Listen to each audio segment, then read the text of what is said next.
happening, fellow fantasy GMs? I am JJ Wang. He is the bearded one, DJ Dove. And with our powers combined, we are the Fantasy Couriers. Well, JJ Wang, here we go. We are getting so close to rookie draft. I've had a week, man. I was telling you before, my computer crashed. I lost all the Couriers draft, all the Couriers records, some other stuff I had, and I was like, oh my goodness. But you know what? It's all in the interweb somewhere. We'll find it. It's not that big of a deal. But it is the 6th of April. We are so close to the NFL draft. Literally a month from now, we'll be knee deep in rookie drafts. What do you think? How you doing, bro? I'm doing great. I'm excited about the rookie draft, but it is April, so there is another important weekend this month as well. Easter? WrestleMania. So what are you more excited? What are you more excited about? Are you more excited about the draft? Are you more excited about WrestleMania? Well, to be honest, I don't have a lot of rookie picks. So I guess WrestleMania is going to win by default there within it. So it's going to be an intriguing thing. It is kind of funny, and I realized that recently. WrestleMania falls on Easter. Oh, I didn't realize It's that. like Oh, Easter yeah, weekend. I was like, holy yeah, moly! yeah. I don't know if they didn't do the math. It seems kind of interesting to try to counter, but it is Vegas, so whatever. But yeah, Yeah. maybe Mania. I know you're more into Mania, and then you'll reset. You'll be back into rookie stuff. But it's Oh yeah. I'm definitely looking forward to the draft. But as far as like watching, I don't. I mean, I'll watch it. I'll watch the draft, but it's really not exciting as WrestleMania. It's not 2 night weekend. There's like 15 matches. Everybody's in there. But yeah, I'm definitely more of a WrestleMania guy than I am a draft guy. and it's going to be Wrestling's number interesting, one. especially with Wrestling's number KO one in my drop heart. with Yeah, K. that's unfortunate. That's unfortunate. I really love KO. He's one of the better wrestlers. Puts on really exciting matches. But honest, over the last couple of months, the matches that he's been putting on, he's been getting beat up pretty badly. He had the ladder match with KO. He had that gruesome match with Sami Zayn. So yeah, he puts his body through some stuff. So he's got some neck surgeries. That's not I good. guess just one. I guess just one neck surgery, not surgery. Well, maybe But both of multiple his necks are surgery. getting surgery. Yeah. You got the triple threat match with CM Punk, Reigns, and Rollins. Paul Heyman's now got to be with CM Punk. I think that's going to be really interesting to watch. Of course, you got John Cena fighting. I think he's still going to win the title. Randy Orton, now he doesn't have a match. They can't leave Randy Orton off the card. He's just too popular. So he gave an RKO to Nick Aldis, the commissioner. Like you was mentioned earlier, Nick Aldis is pretty young dude. I don't know why he's not wrestling anymore. I think he might come back for one more match. I think that'd be a pretty good one. Nick Aldis is a pretty good wrestler. But yeah, I think it's WrestleMania weekend, man. I love it. And Aldis could go the way of LA Knight, because LA Knight they brought on as a Yeah, manager up in. So because Aldis is in his 30s up. I think he's late his 30s, late late 30s, 30s, low 40s, then they'll something like sneak that. in Mickey James, get him through. But yeah, he's young Yeah. and he could pull out a couple. I don't know how in shape he is, but I've seen rumblings that he might come back. They might kick him out and he comes back and does some active wrestling. So that's what I've seen as well. But we'll see I what mean, happens I'm, there. I'm pretty sure he's still in pretty good shape. He still looks pretty ripped. Yeah. Under that suit, it's a pretty tight suit. So he still looks like he's pretty jacked. I'm pretty sure he stays in shape. I'm pretty sure he's going to come back to wrestle at some point. It'd be cool to see Karrion Cross jump over, take on some Randy, or they'll throw in some Wyatt. I Oh mean, the yeah, Wyatt's been quiet, so let's see. yeah. Anyway, I think the Y6 are probably going to will be back after WrestleMania. That's what I yeah, probably it's think. the injuries and stuff. But anyway, sorry, wrong podcast. This is the WWE transferring into the JJ Wang's favorite subject of the week, Geno Smith. Geno Oh Smith gosh. got paid. He got a 2-year deal worth up to 85.5 million. He is getting 66 million. So what that really means that he's with the Raiders for 3 years. He's going to make 116 million to be a mediocre contract, mediocre quarterback. And I think I saw somewhere there might be an out after the 2 years. But the I'm glad I'm not a Raiders fan. That's all I gotta say. It's a lot of money.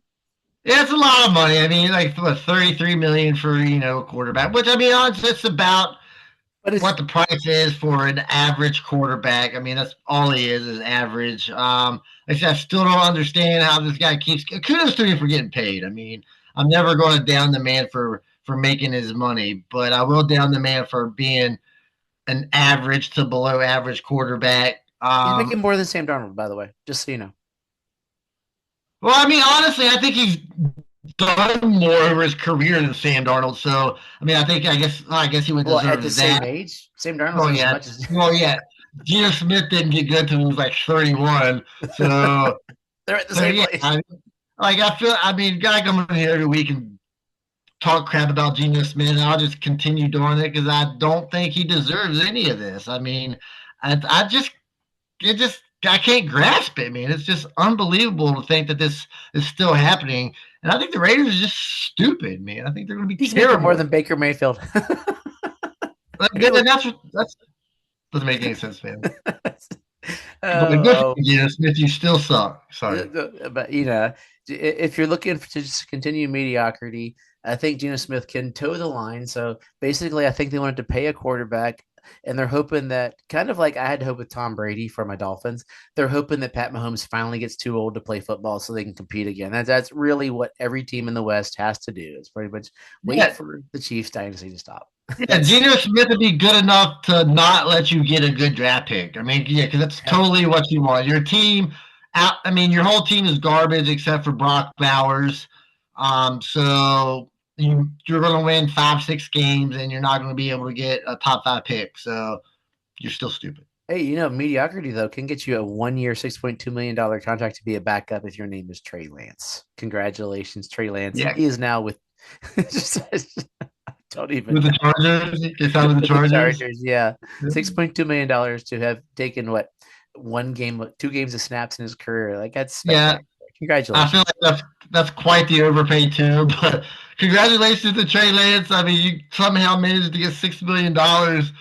Good job, man. I don't know how you do it because you haven't done. I'd rather have Geno Smith than Trey Lance. The thing is, Trey Lance could have. We don't know. That's the hard. Like, is that I want to pay 6.2 to my backup because I want to know that when like if Herbert goes down, you want to know, but I don't know that.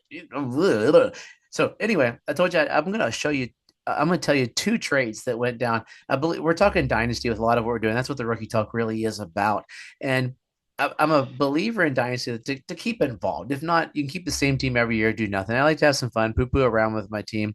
I have a team that I won the championship with, and I pulled off 2 trades this week, and one of them's a little bigger than the other, or within the last 2 weeks. So the first trade, I'm not going to tell you which side is my side yet. You'll know because you know my teams, but just look at them from a neutral point of view. The first trade is the first team trades away Nico Collins, CJ Stroud, the 2.4 this year and the 4.12. The team 2 gets Joe Burrow, Ramondre, and the 2.6.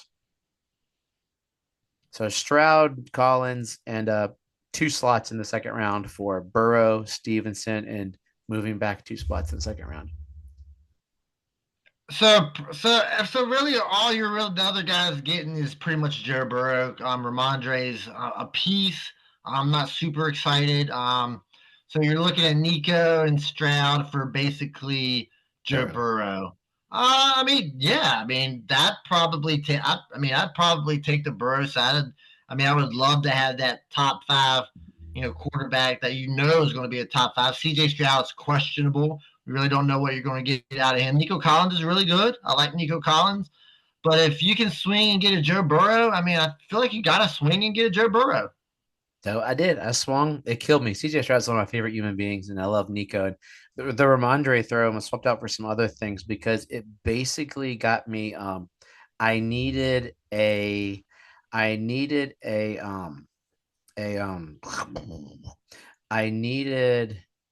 What did I need?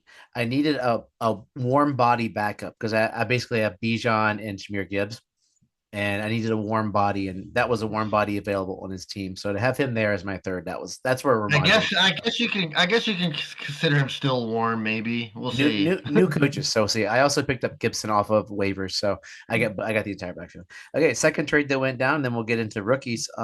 Team A got Kirk Cousins and the 2.6 and a 2027 fourth. Team B got Keon Coleman, 2027 fourth. The 3.1 this year and the 4.1 this year. So essentially, it's Kirk Cousins in this year's 2.6, super flex for Keon Coleman 3.1 and 4.1. I guess it's just how you want to go with it. I'm not really a big fan of Kirk Cousins, especially coming off last year. I really like Keon Coleman. It's smart to get out from underneath Kirk Cousins. I mean, if you can get anything for Kirk Cousins, I think you should probably go for it and try. So yeah, like I'd probably do. I mean, I'd probably rather have Keon Coleman side of that. Like I said, I'm not really sure how much Kirk Cousins got left. So getting out from underneath him, I think would be a good idea. So this is for me. This is a proven. I was key on Coleman's side. This is the proof in the pudding for what dynasty is about building. This team I had was terrible. It was the worst team the first year. I traded out. Then the next year, I didn't make the playoffs till this year, and I won the championship. So the new starting lineup is Joe Burrow, Bijan, Gibbs, AJ Brown, JSN, Puka, Mark Andrews, Devontae Adams, Drake London, Patrick Mahomes. Penix is on the bench. Stevenson's on the bench. Keon Coleman. And the bench isn't deep, but I'm working on building that up. But that's where I got from there. So just building a dynasty, having some fun, keep the wheels turning. Yeah, sounds like a good starting lineup. I mean, if you're able to fill in some bench spots, I mean, through the rookie draft or anything like that. I mean, that sounds like a good team. It's like you said, but if you get some injuries, you might be in some trouble. But that's team leagues are always hard to, depth is not. Absolutely. Okay, go for it, JJ Wang. Let's get some rookies. All right, let's do this rookie thing. I was actually surprised when I started looking at these guys. These guys are probably making me a little more excited than the past guys have. So we'll start with quarterback. I got Tyler Shuck out of Louisville. He's 25 years old, so he's a little older. He's played back up to Justin Herbert when they were in Oregon, so that kind of goes to show you how old he really is. So he was 2 years at Oregon. Didn't really do much. He had 3 years at Texas Tech. 3 years at Texas Tech. Didn't really do much. And then came to Louisville. Performed pretty well. I mean, he had 3,100 yards, 23 touchdowns, 6 interceptions. So, I mean, pretty good there. I mean, he's semi-athletic in the run game, too. I mean, this year he didn't really do much. But the previous years, I mean, he's had a season with 269 rushing yards, 271 rushing yards. He has had a couple leg injuries, so I mean that probably haunts it there. But like an older quarterback, I understand. But I mean, he's got all the traits. I mean, he's got a big arm. I mean, watching his highlights, he can throw it off his back foot. He can still get the ball down the field. Pretty accurate. The only thing is, I mean, he's kind of maybe a little uncomfortable in the pocket.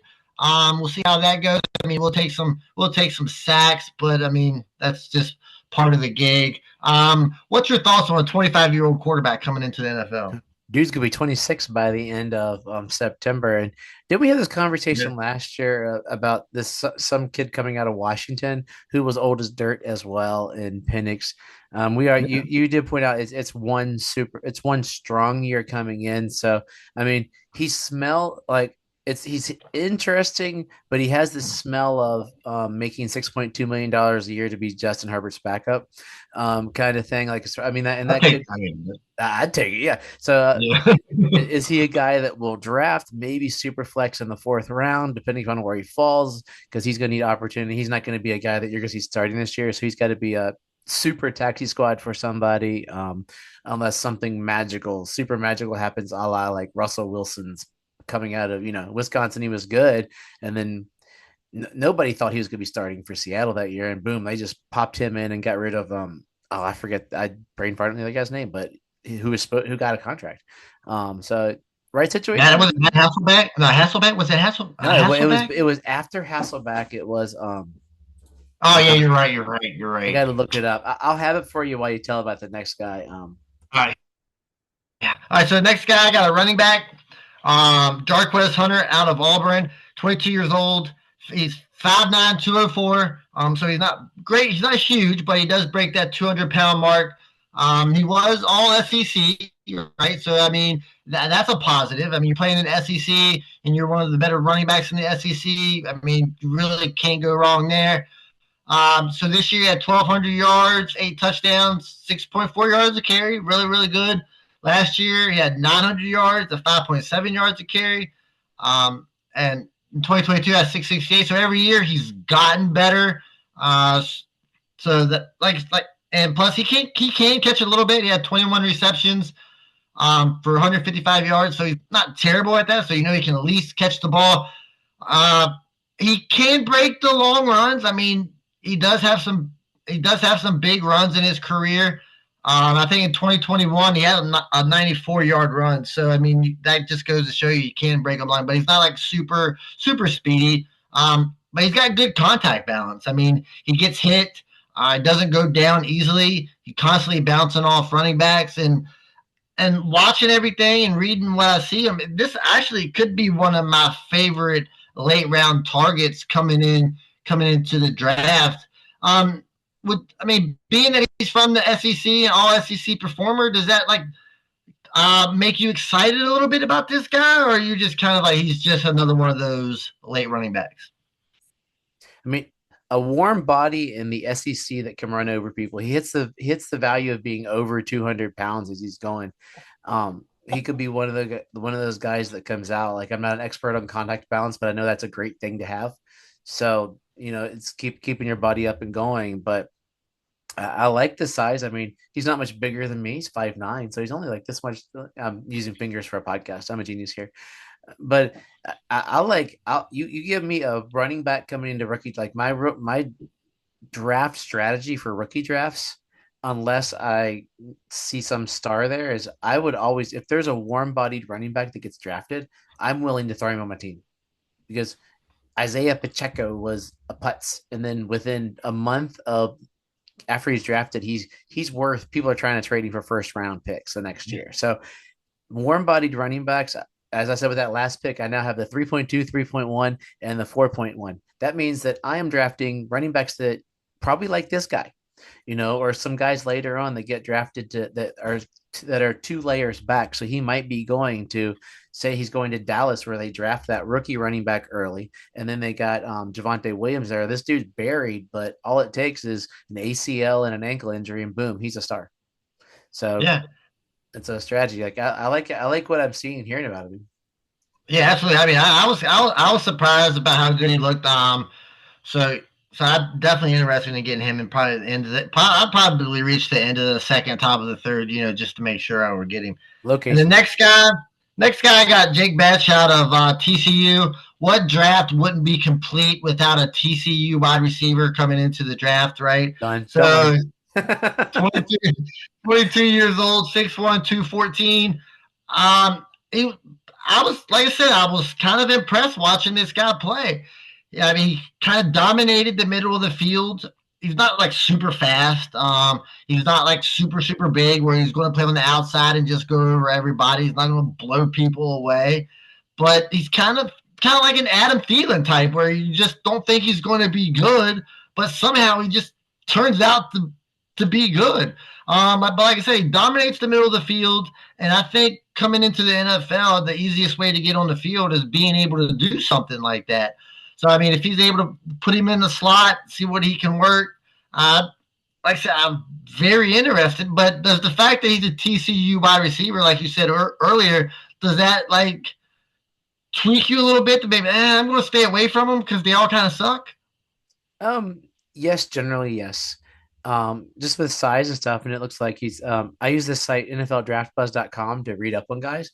Like, he's in the 91st percentile of hands, so he could be like what we're expecting Devontae Adams to be like in that possession. He's not Devontae Adams, obviously, but in that, Keenan Allen is the name that came to my head because he's got spectacular hands. So once we see more like how's his route running, if he's got good route running, he could be one of those bigger slot receivers at 6'1", 214. That's a good size, a nice tall lean receiver to have there in the middle if he likes to get hit, because generally rookies have got to be willing to get hit because the old prima donnas don't want to get whacked. So TCU is a big red flag for me. And once again, there'd have to be no running backs on the board for me to thank him. I mean, he is considered one of the top 10 receivers in this draft. So, I mean, they have him setting at number 10, and that's counting Hunter as a receiver. So I'm still tossed around on what I want to do with Hunter in my rookie drafts. But so essentially, if Hunter's a cornerback, that makes him like the 9th receiver according to Draft Buzz. And if he falls, say he falls to like the Chargers, I'm not super interested because they've got their receiver and they got all their running they're going to do. So you need like teams that are going to have, he's got to fall to a team that's going to be 2 or 3 receivers deep. Like put him in Cincinnati behind those 2 studs. He's going to be a great bye week fill in, put him in DC, Yep. let him grow with Jaden Daniels. That'd be awesome, So it's receivers, I think, more so than running backs. Like you can run a running back like Tracy last year. I loved Tracy. He played for a terrible team, but he had a good year. But you put a good receiver on a terrible team, like what's his name who went to the Patriots years or like right after Brady, I think so. But a couple of guys have went in there and it's blah. N'Keal Harry with Tom Brady. I think there's like his first year or two was with Tom Brady because Tom Brady doesn't like rookies, and I think that was the big talk. Tom Brady doesn't that's like an incorrect comparison for me then. yeah. Tom Brady doesn't like rookies, so he never really threw to him. I think that was the big talk about that. So yeah, he played for Brady's final season there. So that season when he wasn't that great, yeah. Yeah. So next one, I got another running back. This is more of your type of running back. It's Jaden Blue out of Texas. He's 5'9", 196, so he doesn't quite hit that 200-pound marker. He's 21 years old. 730 rushing yards, 8 touchdowns. But the big thing here is his receiving capabilities. 42 catches for 368 yards and another 6 touchdowns. I mean, this guy's got breakaway speed. He's fast. Like I said, he can break the big plays, quick to the outside, and like great hands. So he might not be like that RB1 type, but he is like that backup receiving type running back, which you like. I feel like this guy is right down your alley, correct? Oh yeah, for fantasy, especially with these kind of guys. These are your fantasy because fantasies went away. Fantasy when I started was at standard where you had to get 20 yards. You got a point for 20 yards and 6 for touchdowns. So running backs had to get the yardage. Now you get that half PPR, whole PPR. You get that guy in there. I mean, if he makes 6 receptions, he gets 3 points. He makes 6 receptions for 30 yards. That's 6 points right there. When I had that team where I needed to get Ramondre, you got that guy to fill in, and then all of a sudden he gets put on a team that doesn't run, a team that only passes because they're down the field threat. Like maybe Denver doesn't have anything to throw to. Throw him in Denver. Nix is hitting him out of the backfield. He's more of and those are his runs. So it's counted as a run pretty much these new scat backs. So you're getting credit for a run, but a half point for a run, and it's the same kind of play. So I think in this new NFL where it's passing is king, these are the kind of running backs that and the thing is he's not the small scat back. I mean, he's only 4 pounds shy of 200. So they get him in the weight room in May. Dude's put on 5-6 pounds by August. He'll be totally solid.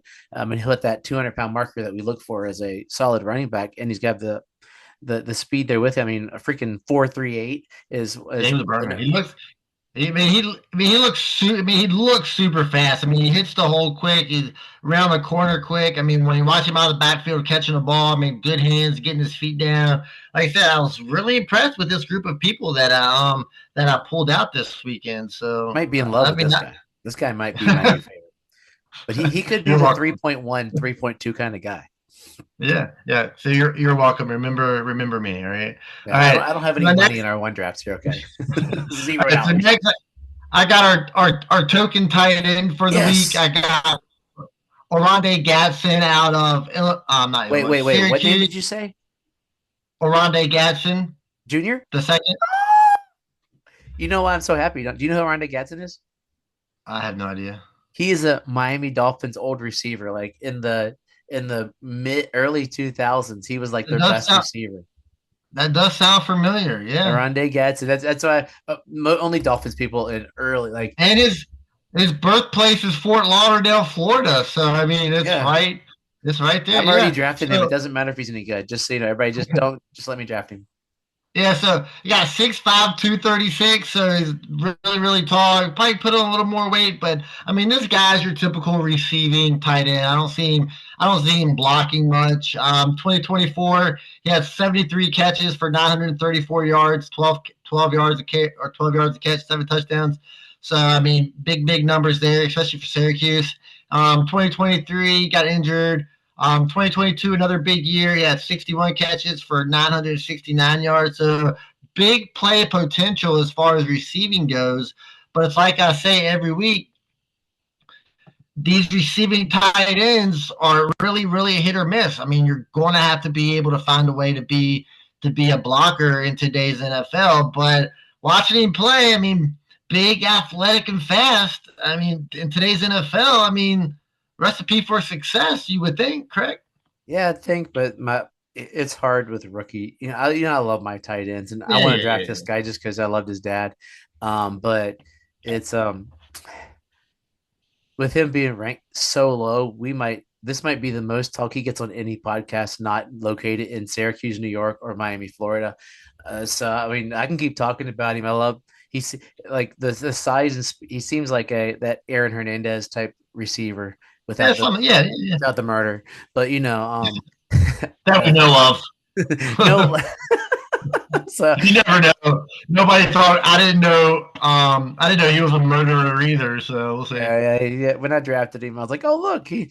But I mean, I hope for him, and it's gonna be interesting to see. I'd love to see a nice wave of young tight ends come through. Like we've had the last 2 years, we've had a stud tight end, and I hope Bowers doesn't go the route of Laporta a year or two. But Bowers isn't going to have that influx of talent coming. There's nobody else there. He's got a deflux of talent with Geno Smith, and I mean, the quarterback's about sucky still. So, but it'll be interesting to see what he could do. Like I hope so. The pedigree's there. He played in the ACC. It's not old. It's not our generation's ACC, but it's still Power Five. And I wish the best for him. I'm just excited to hear Rondé Gatson. That makes me happy. That's all. Yeah, that never really crossed my mind, but yeah, I do slightly kind of remember that. So yeah, there's my 5 guys. I think this is probably one of my most excited guys that I did. I was kind of surprised when I started looking at them all. I just kept getting more and more excited for each guy. So even the TCU wide receiver, even he kind of made me a little excited. So who knows? Yeah, TCU guy sort of, and I did find out Rondé Gatson 98 to 2003. So you wouldn't have seen him because you were overseas. You were in the military. I was still able to watch some football. You didn't watch Miami though. You were still a Cowboys fan, probably. Oh yeah, I was still a Cowboys fan then. Yeah, that's true. Yeah, that's what because he was the right at the post Marino kind of time is where he fell. So super. So we're getting there, dude. We got a couple more weeks. Next week, I have to figure out some fun in league stuff, and then after that, that'll be our last talk of rookies before they have homes. Holy moly, man! Maybe we can do like a mock rookie draft next week or something if that's going to be the last. I'll tell you what, that would work perfect if you. So let's say, hey, we're doing a mock rookie draft based not on teams next week because that works out because I'm taking my daughter away for the weekend. We're doing a father-daughter weekend for Men's Alliance down in Richmond, Virginia. So I'll be getting back and I'll be too tired to think, and that sounds great. Let's do it. Mock draft, super flex or not? Oh yeah, gotta be super flex, gotta be tight end premium, just so we can get as many guys in there as possible. Okay, so your first non-teamed rookie draft, and we'll see how I'll try to write it down, and we'll compare the two lists after the draft. So, JJ, give us some wisdom because we're just talking to each other right now, and everybody else, welcome to our conversation. Yeah, absolutely. So I got a few comments here. First, I'd like to give a big shout out to Alexander Ovechkin for breaking Wayne Gretzky's scoring goal record.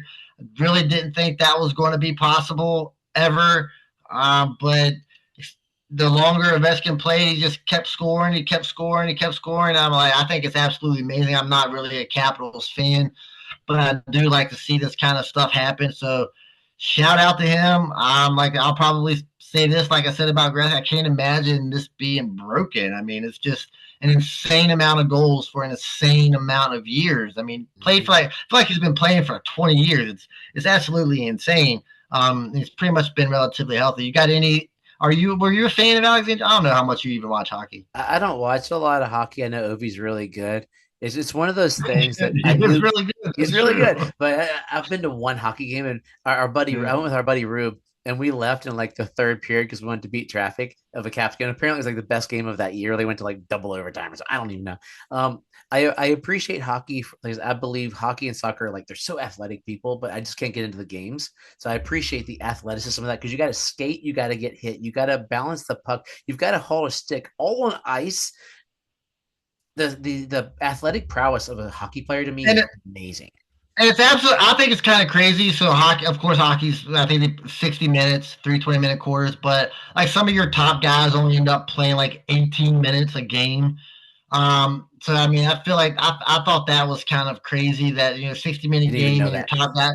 your top guys are only playing like 18 minutes because of course you got like 3 shifts. Yeah. So I mean 3 or 4 shifts. So you got 3 lineups. I thought that was kind of crazy. I feel like I said I'm not an ice skater. I know ice skating is pretty hard, so I don't know really how It hurts tired so it bad. makes you. Hurts I don't know so how bad. tired it makes you, but I feel like 18 minutes is kind of low. So I mean, I feel like these guys should be out there playing more, but then I'm not really a hockey player, so whatever. My next comment.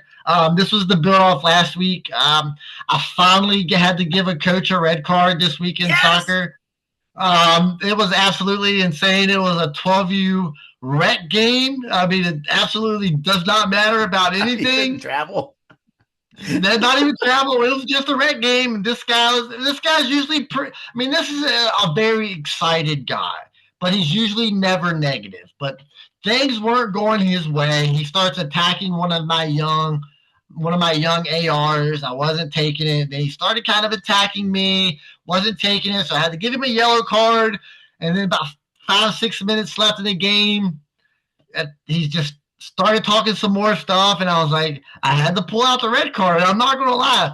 It made me really, really excited. I was like, oh, I mean, it felt so good. And come to find out, he's still holding the grudge about a week later. So it's going to be real interesting if I have to referee this guy again. I will be quick to toss his butt right back out the game. I won't deal with any of his nonsense. So that, and I got one more thing real quick. I don't really go to the movies a whole lot. But I took my daughter to watch the Minecraft movie last night. I'm a big Minecraft guy. I've been playing the video game for a while. I don't know what it is about it that I enjoy so much, but I just absolutely enjoy it.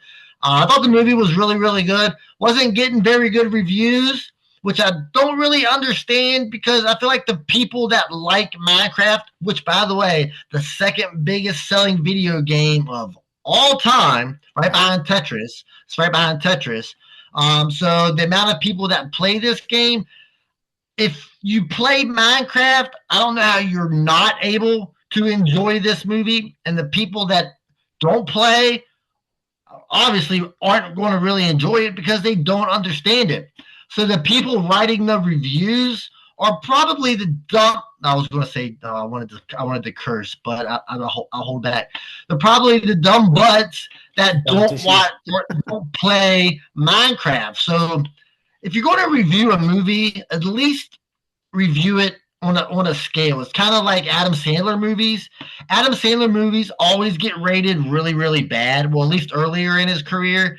But they're really, really funny, and they're really, really good if you look at it from the point that they're not trying to win an Oscar. They're just trying to be, just a basic fun movie to watch. So, yeah, I thought it was fantastic. So if you play Minecraft, I mean, you've got to go watch this movie. Jack Black does an amazing job. I'm just loving this guy more and more. He's Steve. I'm loving this guy more and more as he gets older. The guy's a great singer. It's amazing that he can sing so well. He can play instruments. It's absolutely insane. Even Jason Momoa, I thought he did a fantastic job. I mean, he played the role perfect. So yeah, I think it's a good movie. If you just go into it thinking, hey, I'm not expecting an Oscar winner. I think pretty much anybody would kind of enjoy it. So as always, trust yourself and trust the process.